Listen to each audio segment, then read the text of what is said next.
Judy Woodruff has our veteran story, beginning with a report on the President's visit to Walter Reed today.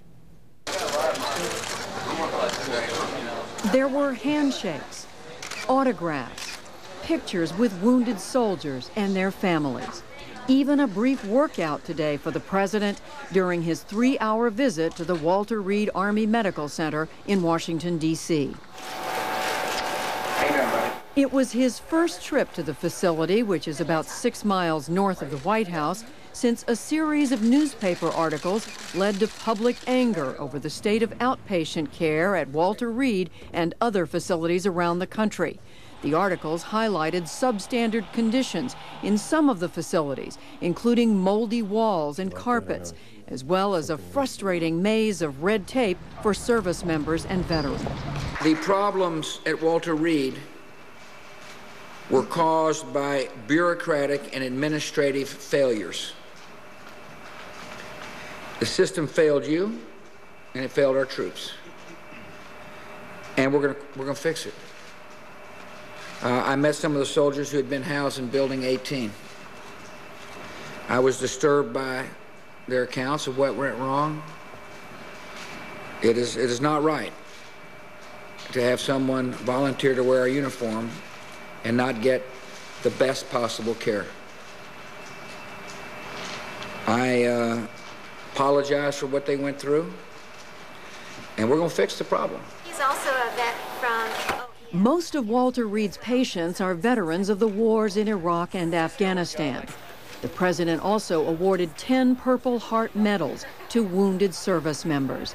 And he visited an outpatient facility where residents of the now infamous Building 18 were moved during renovations.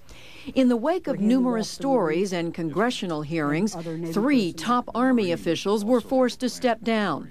The commander of Walter Reed Hospital, Major General George Waitman, Army Secretary Francis Harvey, and the U.S. Army Surgeon General Kevin Kiley, who resigned March 12th. At least half a dozen investigations have been set up by the President, the Defense Department, and Congress, in addition to a new 800 hotline for service members to report problems. Thank you for calling Headquarters, Department of the Army, Wounded Soldiers and Family Hotline. And while visible conditions at Walter Reed seem to be on the mend, reporters are continuing to find other problems throughout the Defense Department and Veterans Affairs health systems. Today, the New York Times reported flaws in digital record keeping that can lead to serious medical mistakes and delays in patient care. That came a week after the VA disclosed to news organizations, including the Associated Press, that a small number of the network's health clinics and hospitals were beset by maintenance problems, such as mold, leaking roofs, and even a colony of bats. Mr. Bush's visit was not without some criticism and protests.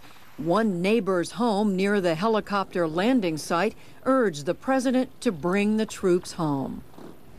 For more now on the care being given to soldiers and veterans, we turn to Steve Robinson, Director of Veterans Affairs at Veterans for America, an advocacy and humanitarian organization. He had a 20-year career in the Army and retired as a senior non-commissioned officer. And Peter Gaeton is Director of the Veterans Affairs and Rehabilitation Division at the American Legion. He was an enlisted member in the Air Force in the 1990s. We invited both the Departments of Defense and Veterans Affairs to participate in this discussion, but they declined. Steve Robinson, let me begin with you. What did you make of the President's visit today and his comments? We were glad that the President took ownership of this issue. It's something that we expect of our elected leaders. It's important that he has stepped up and let the soldiers know that he's going to really look at these issues and go after them.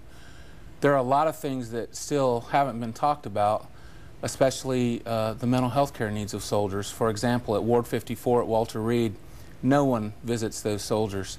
No one goes up and finds out what kind of needs they have. So we're very pleased that he's taken ownership, he's apologized, and he's taking steps to correct the problem. Do we have now, Peter Gaeton, an accurate picture of what these wounded returning service members are experiencing in these systems? We do have an accurate picture not only of the conditions they were living in when we refer to Building 18, but also the process that these wounded service members are having to go through to receive the benefits and care that they need and to transition from DOD health care to VA health care. The American Legion has been concerned about that process since before these issues at Walter Reed were brought to light.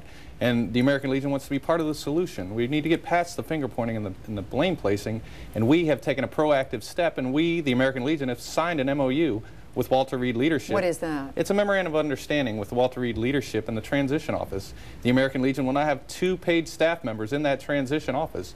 One individual will help with all the aspects of transitioning, from healthcare to ensuring job opportunities, and the other staff member will focus specifically on physical evaluation boards and the military evaluation boards. The American Legion member will help this service member go through that process. So 2 more staff people. Exactly, 2 more American Legion staff members in that transition office. That's going to make a difference, Steve Robinson? Well, they need about 15 people in there, and really, it's great that the American Legion is doing this. That they're doing something that the Department of Defense should be doing. And if Walter Reed would open up its doors to the veteran service organizations, other organizations would willingly come in and help.